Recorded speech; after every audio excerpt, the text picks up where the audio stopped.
solemnes i molt sèries, en una ciutat anomenada Montblanc hi havia un castell amb un regne, un rei, una reina, una princesa i tots els habitants que allí vivien.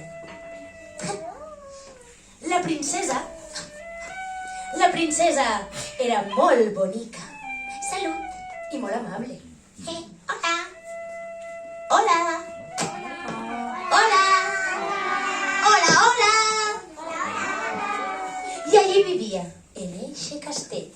Vivien tots molt i molt feliços fins que un bon dia va aparèixer a la població de Montblanc un enorme... A veure, un redoble de tambors. A veure quin drac m'he portat, perquè sí, enorme, enorme, enorme.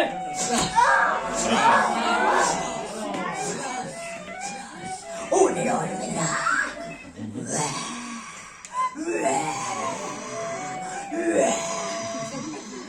Era enorme, però també era molt blanet. Ai, mira que bonico, mira quina cara. Però allí tenia atemorit a tota la població. Oh, Xoca. Ai, el cul.